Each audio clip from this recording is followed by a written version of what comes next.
الحمد لله نحمده ونستعينه ونستغفره ونعوذ بالله من شرور أنفسنا وسيئات أعمالنا من يهده الله فلا مضل له ومن يضلله فلا هادي له وأشهد أن لا إله إلا الله وحده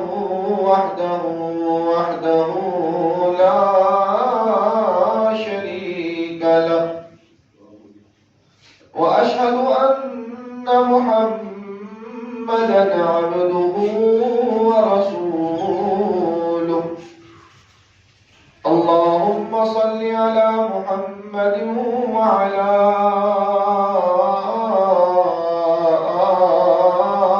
آل محمد كما صليت على إبراهيم وعلى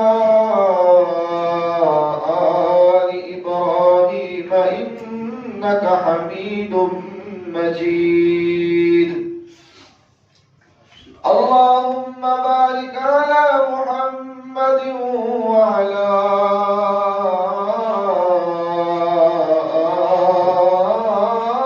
آل محمد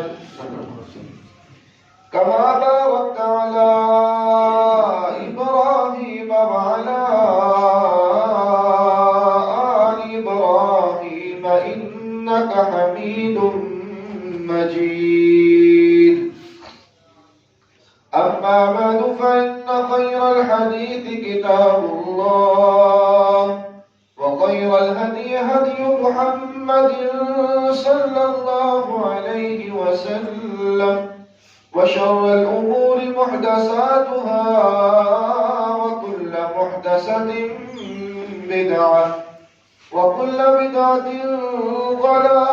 ضلالة وكل ضلالة في النار رب اشرح لي صدري ويسر لي أمري واحلل عقدة من لساني يفقهوا قولي رب زدني علما رب زدني علما رب زدنا علما أعوذ بالله من الشيطان الرجيم بسم الله الرحمن الرحيم يا أيها الذين آمنوا من يرتد منكم عن دينه فسوف يأتي الله بقوم يحبهم ويحبونه أذلة على المؤمنين أعزة على الكافرين يجاهدون في سبيل الله ولا يخافون لومة لائم ذلك فضل الله يؤتيه من يشاء والله واسع عليم صدق الله مولانا العظيم وصدق رسوله النبي الكريم ونحن على ذلك من الشاهدين والشاكرين والحمد لله رب العالمين حمد و ثنا تعریف تمجید تقدیس اللہ رب العزت کے لیے جو کائنات کا پالنے والا ہے خالق ہے مالک ہے رازق ہے داتا ہے گنج بخش ہے لجپال ہے غریب نواز ہے غوث اعظم ہے علی کل شیء قدیر ہے درود و سلام آقا دو جہاں امام الانبیاء خطیب الانبیاء امام اعظم پیر اعظم مرشد اعظم رہبر اعظم امام کائنات نبی التوبہ، نبی الرحمہ، بشیر نذیر، سراج منیر صلی اللہ علیہ وسلم کی ذات اقدس پر ہوں۔ باری تعالیٰ سے دعا ہے کہ اللہ تعالیٰ ہمارا یہاں پر آنا، بیٹھنا، سننا، سنانا اللہ تعالیٰ اپنی بارگاہ کے اندر منظور و مقبول فرمائے اور ہم سب کا ذریعہ نجات کا سبب بنے۔ اللہ تعالیٰ ہم سب کو بار بار اپنے گھر کی زیارت نصیب فرمائے۔ جو آیت کریمہ میں نے آپ کے سامنے تلاوت کی ہے، اس آیت میں اللہ رب العالمین ہمیں جھنجھوڑ کر ہمیں بتلانا چاہ رہے ہیں، بڑا اہم پیغام ہمارا اللہ ہمیں دینا چاہ رہا ہے۔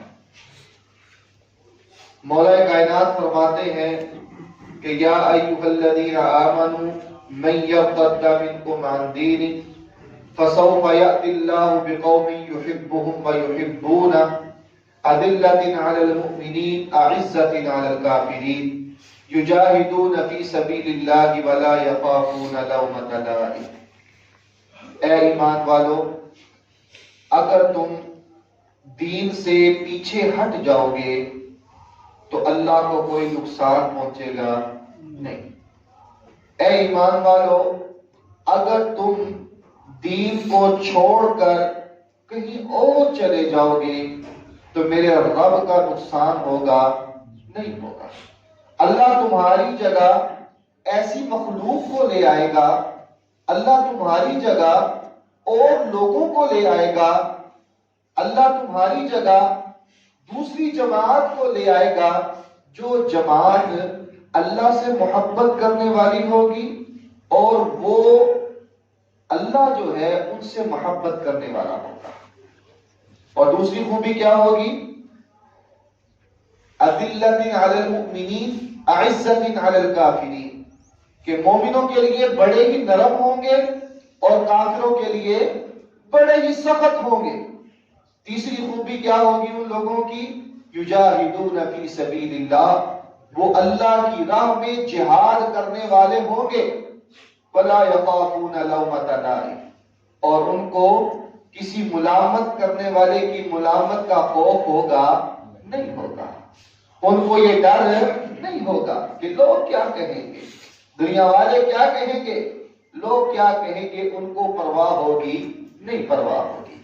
ذالک فضل اللہ، یہ میرے اللہ کا فضل ہے ان لوگوں پر ہوگا جن کے اندر یہ چار خوبیاں پائی جائیں گی۔ یؤتیہ من یشاء، یہ میرے اللہ جس پر چاہتا ہے اپنا فضل کر دیتا ہے۔ میرے اللہ کو پتا ہے کس پر فضل کرنا ہے، کس پر نہیں کرنا، کب کرنا اور کیسے کرنا ہے، یہ میرے اللہ کے اختیار میں ہے۔ واللہ واسع علیم، اور اللہ جو ہے بہت وسعت والا ہے، بہت ہی زیادہ جاننے والا ہے۔ اس آیت مبارکہ میں میرا اللہ یہ فرما رہا ہے کہ اگر تم دین کو چھوڑ کر پھر جاؤ گے، دین کو چھوڑ دو گے، تو اللہ تمہاری جگہ کسی اور کو لے آئے گا، اور پھر وہ جماعت جو ہے وہ اللہ سے محبت کرنے والی ہوگی اور اللہ ان سے محبت کرنے والا ہوگا۔ اور خوبی کیا ہوگی کہ وہ لوگ جو ہیں وہ مومنوں کے ساتھ تو بڑے نرم ہوں گے، کافروں کے ساتھ بڑے ہی سخت ہوں گے۔ دوسری خوبی کیا ہوگی کہ وہ اللہ کی راہ میں جہاد کرنے والے ہوں گے۔ اور تیسری خوبی میرے اللہ نے کیا بیان فرمائی؟ وَلَا يَخَافُونَ لَوْمَةَ لَائِمٍ، ان کو کسی کا ڈر نہیں ہوگا، کسی کی پرواہ نہیں ہوگی کہ لوگ کیا کہیں گے، کسی ملامت کرنے والے کی ملامت کا خوف ان کو نہیں ہوگا۔ آج دنیا میں علم کی کمی نہیں ہے، علم وسیع ہے، علم پھیلا ہوا ہے، علم حاصل کرنا مشکل کام ہے آج کے دور میں نہیں ہے، علم عام ہو چکا ہے۔ اب فرق کیا ہے؟ کمی کس چیز کی ہے؟ وہ عمل کی ہے، عمل کی کمی ہے۔ آج کسی کو کوئی مسئلہ بتلا دیا جائے، کسی کو کوئی بات بتلا دی جائے تو کیا جواب ملتا ہے کہ ہماری برادری والے کیا کہیں گے، رشتہ دار کیا کہیں گے، لوگ کیا کہیں گے، ہم ان کو کیا جواب دیں گے؟ یہ عمل کریں گے تو ہمارا فلاں عزیز ناراض ہو جائے گا، میری ماں، میری والدہ، میرے عزیز جو ہے اس کام سے منع کرتے ہیں، اگر یہ میں سنت اپنا لوں گا، اگر یہ میں چیز اپنا لوں گا تو پھر مجھے رشتہ نہیں ملے گا، میں نے بھی شادی کروانی ہے۔ لوگ کیا کہیں گے؟ جس انسان کے اندر یہ چیز پائی جاتی ہے اس انسان کا ایمان جو ہے وہ نہایت ہی کمزور ہے، اور قریب ہے کہ اس کا ایمان ضائع ہو جائے، ختم ہو جائے، کیونکہ اہل ایمان کی یہ نشانی نہیں ہے کہ اس کے اندر یہ بات پیدا ہو کہ لوگ کیا کہیں گے، وہ نبی کی سنت کو چھوڑ دے، اس کے اندر یہ بات پیدا ہو کہ لوگ کیا کہیں گے لہذا وہ نبی کے فرمان کو چھوڑ دے۔ نہیں، ہرگز نہیں۔ وَلَا يَخَافُونَ لَوْمَةَ لَائِمٍ، ایمان والوں کی نشانی یہ ہے کہ وہ دنیا کی پرواہ کرتے نہیں، دنیا ناراض ہوتی ہے تو ہو جائے، لیکن وہ شریعت کی پاسداری کرنے والے ہوتے ہیں، اصل ایمان والے۔ رسول اللہ صلی اللہ علیہ وسلم کی وہ حدیث، آپ صلی اللہ علیہ وسلم نے فرمایا کہ جب انسان اللہ کی رضا چاہتا ہے، اللہ کو راضی کرنے کے لیے کوشش کرتا ہے کہ مجھ سے اللہ راضی ہو جائے، تو اللہ تو راضی ہوتا ہی ہوتا ہے، اس کے ساتھ ساتھ دنیا میں بھی وہ انسان محبوب بن جاتا ہے، اللہ بھی راضی اور دنیا بھی راضی۔ اور جب انسان یہ چاہتا ہے کہ دنیا حاصل ہو جائے، دنیا راضی ہو جائے، شریعت کو حدوں کو توڑتا ہے، شریعت کی مخالفت کرتا ہے، دوسرے راستے پر چل کر دنیا کو خوش کرنے کے لیے، دنیا کمانے کے لیے وہ محنت کرتا ہے، تو نتیجہ کیا نکلتا ہے؟ دنیا بھی اس کے ہاتھ میں نہیں آتی اور اللہ بھی ناراض ہو جاتا ہے، دنیا بھی گئی اور اللہ بھی ناراض۔ رسول اللہ صلی اللہ علیہ وسلم نے فرمایا کہ جب انسان یہ تمنا رکھتا ہے، یہ خواہش رکھتا ہے کہ اللہ مجھ سے ناراض نہ ہو، اللہ راضی ہو جائے، گھر والے ناراض ہوتے ہیں تو ہو جائے، رشتہ دار ناراض ہوتے ہیں تو ہو جائے، عزیز و اقارب ناراض ہوتے ہیں تو ہو جائے، برادری ناراض ہوتی ہے تو ہو جائے، دوست احباب ناراض ہوتے ہیں تو ہو جائے، لیکن اللہ ناراض نہ ہو تو پھر اللہ بھی راضی ہوتا ہے اور دنیا بھی اس سے راضی ہو جاتی ہے۔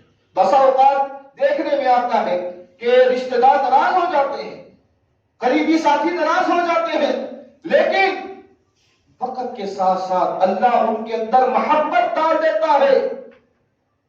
ساری دنیا آدم علیہ السلام سے لے کر قیامت تک جتنی بھی دنیا مخلوقات ہے، ان سارے جو دل ہیں لوگوں کے وہ میرے اللہ کے دو انگلیوں کے درمیان ہیں، تو اللہ محبت ڈال دیتا ہے، ظاہری طور پر اس کو محسوس ہوتا ہے کہ یہ ناراض ہے، لیکن آہستہ آہستہ وہ شخص اس سے راضی ہو جاتا ہے، اللہ بھی راضی اور وہ انسان بھی راضی ہے۔ اور آج ہم اکثر دیکھتے ہیں، اور ہوتا بھی یہی ہے اور ہوتا بھی یہی رہے گا، کہ دنیا کبھی راضی ہو سکتی نہیں، دنیا کو جتنا مرضی منا لو دنیا راضی ہو سکتی نہیں۔ آج آپ اچھے کپڑے پہن لیں، اچھا لباس پہن لیں تو دنیا آپ کو کیا تانا دے گی کہ یہ تکبر کر رہا ہے، یہ شوخی مارنے کے لیے یہ اس نے لباس پہنا ہوا ہے، اور اگر کوئی ہلکا لباس پہن لے تو دنیا پھر بھی کہتی ہے کہ اس نے پیسے جو ہے قبر میں لے کر جانے ہیں، اس نے پیسے کہاں لے کر جانے ہیں، اس نے لباس کیسا پہنا ہے، تو دنیا کسی حال میں بھی راضی ہو سکتی نہیں۔ انسان کی نیت یہ ہو، ارادہ یہ ہو کہ میرا اللہ راضی ہو جائے، میرا رب راضی ہو جائے، لوگوں کی پرواہ نہ کرے، لوگ کیا کہتے ہیں کوئی پرواہ نہیں، رب راضی ہو جائے۔ جب انسان یہ سوچ رکھے گا تو اللہ بھی راضی ہو جائے گا اور دنیا میں بھی وہ محبوب بن جائے گا۔ وَلَا يَخَافُونَ لَوْمَةَ لَائِمٍ، لوگ کیا کہیں گے اس کی پرواہ نہیں کرتے، شریعت کی پاسداری کرنی ہے، شریعت کے مطابق زندگی بسر کرنی ہے، سنت کے مطابق عمل کرنا ہے۔ وَلَا يَخَافُونَ لَوْمَةَ لَائِمٍ، کسی ملامت کرنے والے کی ملامت کا خوف کرنا نہیں کرنا۔ اگر ایسی کوئی بات ہوتی تو محمد الرسول اللہ صلی اللہ علیہ وسلم پر جو شریعت نازل ہوئی، قرآن نازل ہوا، تو آپ ساری آیات جو ہے وہ صحابہ کو نہ بتلاتے. اگر آپ صلی اللہ علیہ وسلم کو کسی ملامت کرنے والے کی ملامت کا خوف ہوتا، ڈر ہوتا، تو آپ ساری آیات نہ بتلاتے. وہ کیسے؟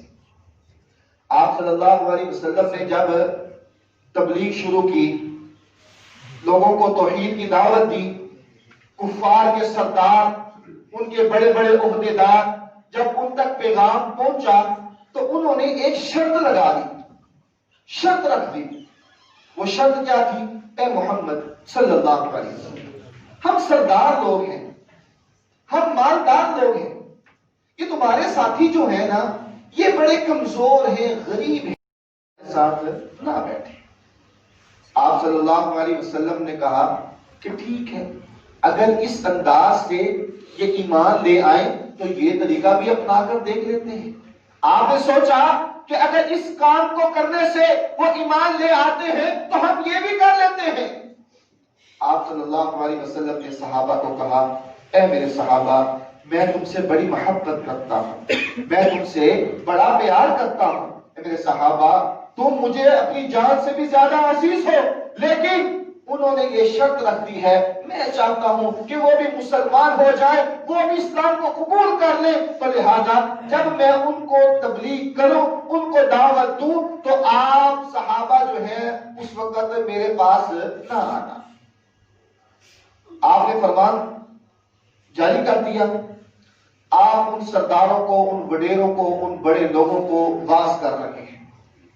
ایک صحابی عبداللہ ام مکتوم رضی اللہ تعالی عنہ، وہ آ رہے ہیں، نبینا صحابی ہیں، نظر نہیں آتا. وہ آئے اور آپ صلی اللہ علیہ وسلم کے پاس آ کر بیٹھے. جب وہ آ رہے تھے تو آپ پریشان ہوئے، آپ کے ماتھے پر پریشانی کے آثار نمایاں ہوئے کہ میں نے منع کیے، میرے منع کرنے کے باوجود بھی یہاں پر آ گئے ہیں. اللہ نے فوراً قرآن نازل کر دیا، عبس وتولى ان جاءه الاعمى وما يدريك لعله يزكى او يذكر فتنفعه الذكرى اما من استغنى فانت له تصدى وما عليك الا يزكى. اے محمد صلی اللہ علیہ وسلم، آپ کیوں پریشان ہوتے ہیں؟ آپ کیوں غصہ ہو رہے ہیں؟ آپ کی پیشانی کے اوپر غصے کے آثار کیوں نمایاں ہو رہے ہیں؟ یہ وہی لوگ ہیں، وما يدريك لعله يزكى، یہ غریب مسکین محتاج لوگ ہیں، یہ وہی لوگ ہیں جن کی وجہ سے دین دنیا کے کونے کونے تک پھیل جائے گا. یہ وہی غریب مسکین لوگ ہوں گے کہ اسلام دنیا کی سربلندیوں تک پھیل جائے گا، اسلام عام ہو جائے گا، اسلام دنیا کے کونے کونے تک پھیل جائے گا. اب ان آیات پر غور کریں. یہ سارا واقعہ بیان کرنے کا مقصد کیا ہے؟ ظاہر دیکھا جائے تو میرے اللہ محمد صلی اللہ علیہ وسلم کو سمجھا رہے ہیں، بتلا رہے ہیں. اگر آپ کو دنیا والوں کا خوف ہوتا، اگر آپ یہ سوچ رکھتے کہ لوگ کیا کہیں گے، صحابہ کیا کہیں گے، یہ بات، یہ کلام جو ہے قیامت تک پڑھا جائے گا تو لوگ کیا کہیں گے، اگر آپ یہ سوچ رکھتے تو پھر آپ وہ آیات صحابہ کو بتلاتے نہ بتلاتے. آپ نے بتلائی، قرآن کی تلاوت کی، نمازوں میں اس کی تلاوت کرتے رہے. کیوں؟ کیونکہ آپ کو کسی کی پرواہ نہیں تھی. وَلَا يَخَافُونَ لَوْمَةَ لَائِمٍ، لوگ کیا کہیں گے کوئی پرواہ نہیں، دنیا والے کیا کہیں گے کوئی پرواہ نہیں. آپ نے بیان جاری کر دیا. اللہ کے نبی صلی اللہ علیہ وسلم آئے اپنی بیویوں کے پاس. بیویوں نے کہا، یا رسول اللہ صلی اللہ علیہ وسلم، آج آپ کی منہ مبارک سے بدبو آ رہی ہے. آپ صلی اللہ علیہ وسلم نے فرمایا کہ میں تو کسی حرام چیز کو نہیں کھاتا اور میں تو خوشبو کو پسند کرتا ہوں، تو میرے منہ سے بدبو کیسے آ رہی ہے؟ یا رسول اللہ صلی اللہ علیہ وسلم، بدبو آ رہی ہے. اللہ کے نبی صلی اللہ علیہ وسلم نے فرمایا کہ میں نے شہد پیا ہے، شاید اس کی وجہ سے آ رہی ہو.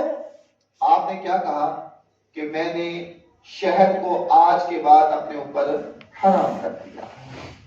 آپ صلی اللہ علیہ وسلم نے یہ کہہ دیا، اللہ نے فوراً قرآن نازل کر دیا، یا ایھا النبی لما تحرم ما احل اللہ لک تبتغی مرضات ازواجک واللہ غفور الرحیم۔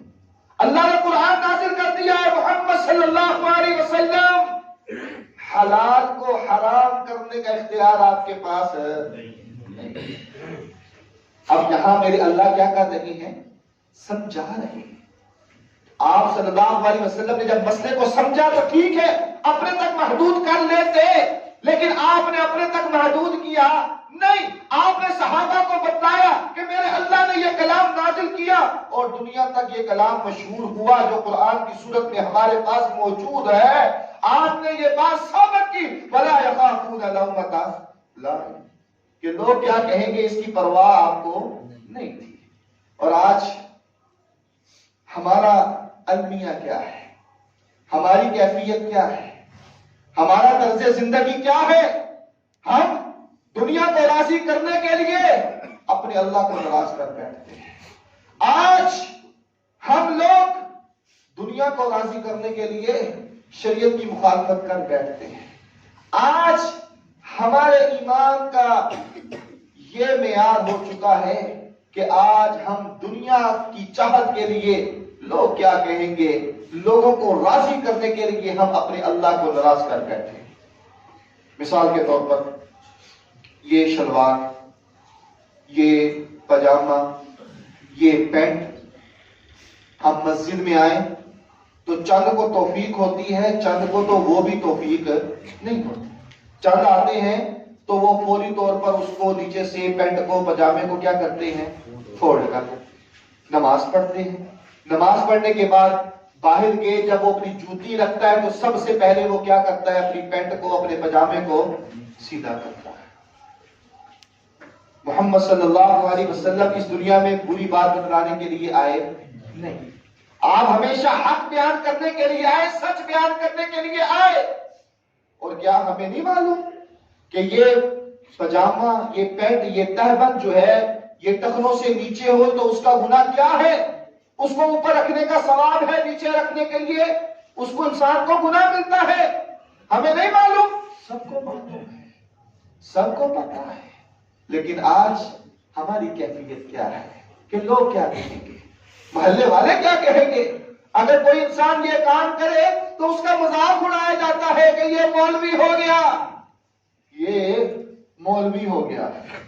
ہم سنت کی مخالفت بھی کرتے ہیں اور اس انسان کا مذاق بھی اڑاتے ہیں۔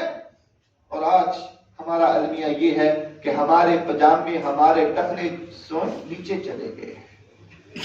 محمد رسول اللہ صلی اللہ علیہ وسلم کے پاس جب نئے لوگ آتے نا مسلمان ہونے کے لیے تو آپ ان سے بیعت لیا کرتے تھے، اور ان بیعت لینے کے لیے جب آپ ان کو بلاتے، بیعت لیتے تو کچھ باتیں آپ ان سے پوچھتے اور وہ اس کا اقرار کرتے کہ ہم یہ کام کریں گے، معاہدہ کرتے۔ ان معاہدوں میں سے ایک بات یہ بھی تھی کہ وَلَا يَخَافُونَ لَوْمَةَ لَائِمٍ، کسی ملامت کرنے والے کی ملامت کا ڈر تم نے اپنے اندر پیدا کرنا نہیں۔ تم نے یہ بات نہیں سوچنی کہ لوگ کیا کہیں گے، برادری والے کیا کہیں گے، محلے دار کیا کہیں گے، عزیز کیا کہیں گے، رشتہ دار کیا کہیں گے۔ نہیں، اسلام قبول کر لیا، اب پابند ہے قرآن و سنت کے، اسلام قبول کر لیا، اب پابند ہے شریعت محمد صلی اللہ علیہ وسلم کے۔ اور پھر صحابہ نے کر کے دکھایا، صحابہ نے کر کے دکھایا۔ آپ نے پھر کوئی پرواہ نہیں کی کہ یہ کون لوگ ہیں، کیسے ہیں۔ ان کو مال بھی ملا تب بھی انہوں نے سنت کی پاسداری کی، ان کو دولت ملی، شہرت ملی، عہدے ملے تب بھی انہوں نے رسول اللہ صلی اللہ علیہ وسلم کی سنت کی ساتھ ہمیشہ وفا کی۔ وہ صحابہ گئے، ایک مقام پر گئے، کافروں نے دعوت کی، صحابہ بیٹھے ہوئے، اب ایک صحابی کا لقمہ جو تھا وہ نیچے گر گیا۔ آج ہمارا سٹیٹس یہ ہے کہ ہم لوگ اس کو حقارت کی نظر سے دیکھتے ہیں جو برتن کو اچھی طرح صاف کر کے اس کو رکھتا ہے۔ ہماری سوچ کیا ہوتی ہے؟ لگتا ہے آج اس کو بہت زیادہ بھوک لگی تھی، آج اس نے برتن کو بھی نہیں چھوڑا. ہمارا سٹیٹس یہ ہے کہ آج ہم جان بوجھ کر تھوڑا سالن بچا دیتے ہیں تاکہ لوگوں کو یہ محسوس نہ ہو کہ اس کو بہت بھوک لگی. لوگ کیا کہیں گے؟ وہ صحابہ وہ ایک دعوت پر گئے اور کافروں نے دعوت کی. ایک صحابی کا لقمہ نیچے گر گیا. اب اس نے نیچے سے اٹھایا اور اس کو کھا لیا. پاس بیٹھے کسی نے کہا اللہ کے بندے جگہ کا بھی خیال کر لیا کرو. ہمارے ہاں بھی ہوتا ہے نا, کسی دعوت پر, کسی پارٹی پر, کسی جگہ پر ہم جائیں تو ہم ایسی چیزوں کو معیوب سمجھتے ہیں, ہم اس کو اچھا نہیں سمجھتے. اس صحابی نے کہا اللہ کی قسم میں ان کمینوں کی وجہ سے محمد صلی اللہ علیہ وسلم کی سنت کو نہیں چھوڑ سکتا. میں ان لوگوں کی وجہ سے رسول اللہ صلی اللہ علیہ وسلم کی سنت کو نہیں چھوڑ سکتا. میرے نبی کا فرمان تھا کہ نیچے سے اٹھا کر کھا لو, اگر نہیں کھائے گا تو وہ شیطان کا کھانا ہے. اور آج ہماری طرز زندگی کیا ہے؟ لوگ کیا کہیں گے. لوگوں کو اچھا لگتا ہے کہ برا لگتا ہے. ہماری سوچ اب یہاں تک محدود ہو گئی ہے. ہم دنیا کو راضی کرنے کے لیے, لوگوں کو راضی کرنے کے لیے بڑا کچھ ہیلے بہانے کرتے ہیں. لیکن میرے بھائیوں, دنیا بھی خراب اور اللہ بھی ناراض. اگر اللہ کو راضی کیا جائے, اللہ کو بنایا جائے, اللہ کو راضی کرنے کے لیے کوششیں کی جائے, دنیا ناراض ہوتی ہے تو ہو جائے, کوئی پرواہ نہیں. اللہ بھی راضی اور دنیا بھی آپ کے قدموں میں آ کر گرے گی. دنیا بھی آپ کو ملے گی, دنیا میں آپ محبوب بن جائیں گے. لیکن شرط کیا ہے؟ اللہ کو راضی کرنا. لوگ کیا کہیں گے اس کی پرواہ نہیں کریں. آج ہمیں نہیں معلوم, ہمیں نہیں پتا کہ اس کا گناہ کیا ہے. ٹخنوں سے نیچے پینٹ شلوار پجامے کو تہبند کو رکھنے کا گناہ, اس کے بارے میں حدیث ہمیں سب کو معلوم ہے, لیکن ہم پھر بھی سستی کرتے ہیں. پیغمبر علیہ السلام نے فرمایا تھا نا, آپ صلی اللہ علیہ وسلم کی حدیث ہے کہ جس انسان کی پینٹ پجامہ شلوار تہبند جو ہے وہ ٹخنوں سے نیچے ہوگا, وہ نیچے والا حصہ آگ میں ہے, جہنم میں ہے. ہم لوگ اس کی پرواہ نہیں کرتے. ہم مسجد میں آتے ہیں, تھوڑی سی غیرت ہمارے اندر جاگتی ہے, لیکن جو ہی ہم باہر جاتے ہیں پھر اسی طرح. کتنے ایسے ہیں جو اس کام میں غفلت کرتے ہیں, نمازیں بھی پڑھتے ہیں, نیک اعمال بھی کرتے ہیں, لیکن اس کام میں سستی کرتے ہیں. اللہ رب العالمین بڑا ہی غفور الرحیم ہے, ارحم الراحمین ہے, کائنات کا مالک ہے, خالق ہے, رب العالمین ہے. یہ میرا رب جو ہے اس کی رحمت بڑی وسیع ہے. قیامت والے دن اللہ رب العالمین کی رحمت جو ہے وہ جوشش ماری ہوگی, بڑی جوش میں ہوگی. اور جہاں اللہ کو غصہ بھی ہوگا وہاں اللہ کی رحمت بھی بڑی ٹھاٹھے مار رہی ہوگی. اور یہ دنیا میں آدم علیہ السلام سے لے کر قیامت تک جتنے بھی لوگ پیدا ہوئے, جتنی بھی مخلوقات پیدا ہوئی, اللہ نے کئیوں کو معاف کیا ہوگا. اللہ نے سب کو رزق دیا ہوا ہے, دے رہا ہے, قیامت تک دیتا رہے گا. اللہ سب کی فریاد کو سن رہا ہے, سنتا رہے گا. اللہ لوگوں کو رزق دے رہا ہے, دیتا رہے گا. میرا اللہ یہ نظام جو ہے اس کا چل رہا ہے, وہ چلا رہا ہے, وہ چلاتا رہے گا. آدم علیہ السلام سے لے کر قیامت تک جتنے بھی لوگ ہیں سب پر اللہ نے اپنی رحمتوں کو نازل کیا. رحمتیں برس رہی ہیں, وہ جنات ہو, انسان ہو, فرشتے ہو, حیوانات ہو, پرندے ہو, چندے ہو, جو بھی ہو, سب پر اللہ کی رحمتیں برس رہی ہیں. اس ساری رحمت کو اگر اکٹھا کر لیا جائے, ہم لوگ اپنی اولاد سے محبت کرتے ہیں, والدین سے, رشتہ داروں سے, عزیز و اقارب سے محبت کرتے ہیں. ان ساری محبتوں کو, ان ساری چیزوں کو, ان ساری رحمتوں کو اگر ایک جگہ پر اکٹھا کر لیا جائے تو یہ میری اللہ کی رحمت کا ایک حصہ ہے. آدم علیہ السلام سے لے کر قیامت تک میری اللہ کی رحمت کا ایک حصہ. اور اس سارے پیریڈ میں جب سے یہ دنیا کا نظام بنا ہے اور قیامت تک، کب قیامت آئے گی میرے اللہ کو معلوم ہے، تب تک میری اللہ کی رحمتیں برس رہی ہے، اللہ لوگوں کے گناہوں کو معاف کر رہا ہے، ہم رو کر دعا مانگے تو اللہ معاف کر دیتا ہے، کتنے لوگوں کو اللہ نے معاف کیا ہوگا؟ یہ میری اللہ کی رحمت کا ایک حصہ ہے۔ حدیث میں آتا ہے قیامت والے دن اللہ رب العالمین 99 اپنی رحمتوں کو لے کر اپنے عرش پر بیٹھے ہوئے ہیں۔ کتنی؟ 99۔ یہ صرف ایک رحمت ہے جو ہمیں مل رہی ہے، 99 رحمتیں قیامت والے دن اللہ کے عرش پر۔ اور اس وقت اس مقام پر ایسے بدبخت لوگ بھی ہوں گے، ایسے لوگ بھی ہوں گے کہ جن کو اللہ اپنی نظر رحمت سے نہیں دیکھے گا، رحمت کی نظر سے اللہ نہیں دیکھے گا۔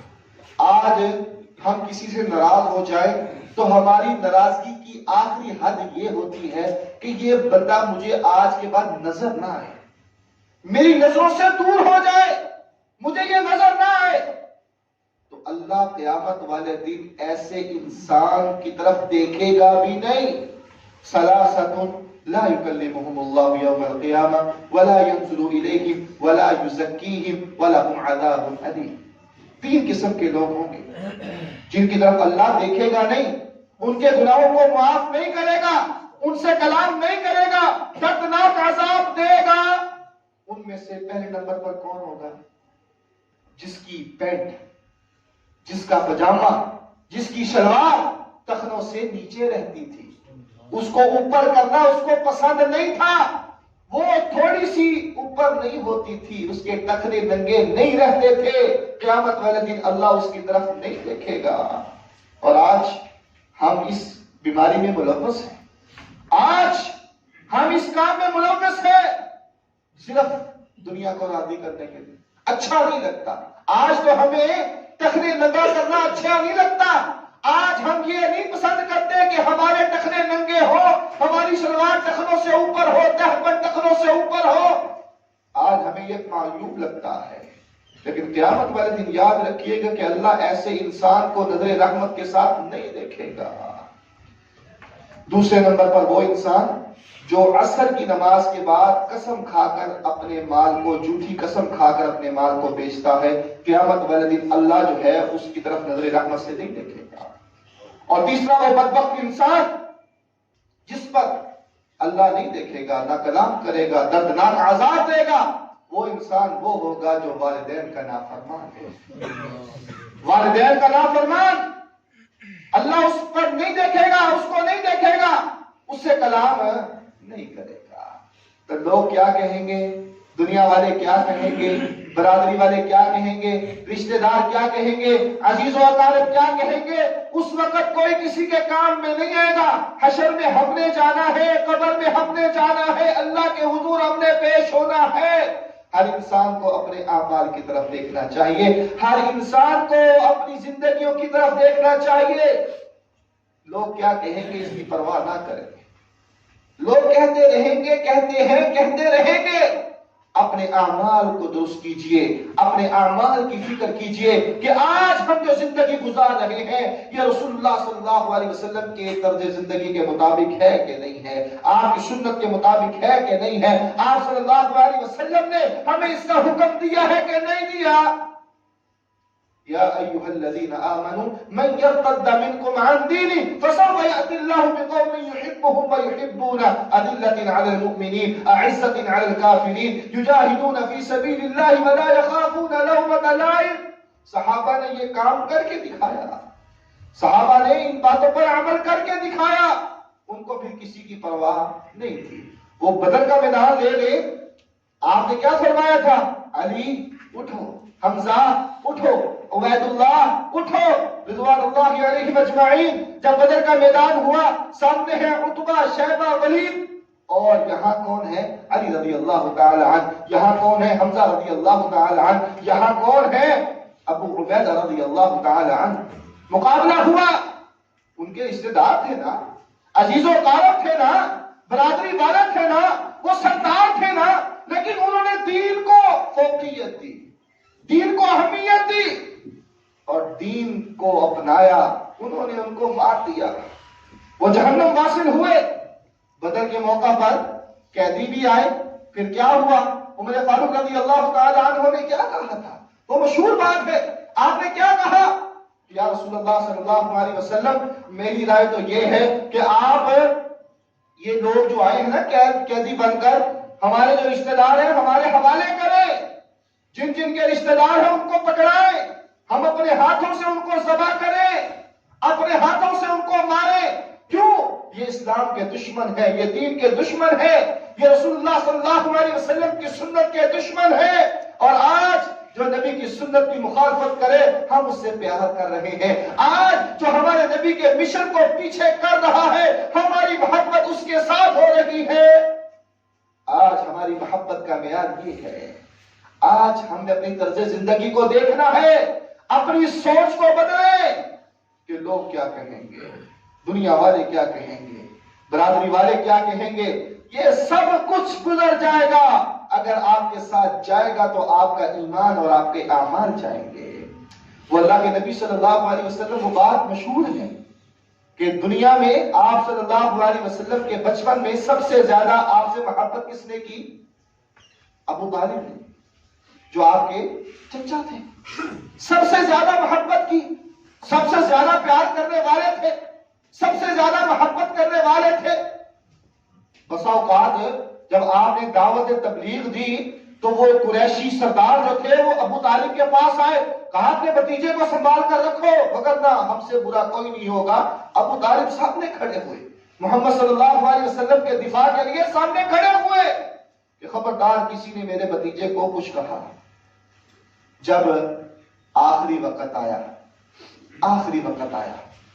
اللہ کے نبی صلی اللہ علیہ وسلم ابو طالب کے پاس آئے، آ کر کہنے لگے، چچا جان، کل کلمتن اتحاج، کل کلمتن، آپ کلمہ پڑھ لیے، آپ کلمہ پڑھ لیں چچا جان، کلمہ پڑھ لیں، میں اپنے رب سے لڑ کر اللہ سے آپ کو معاف کروا دوں گا۔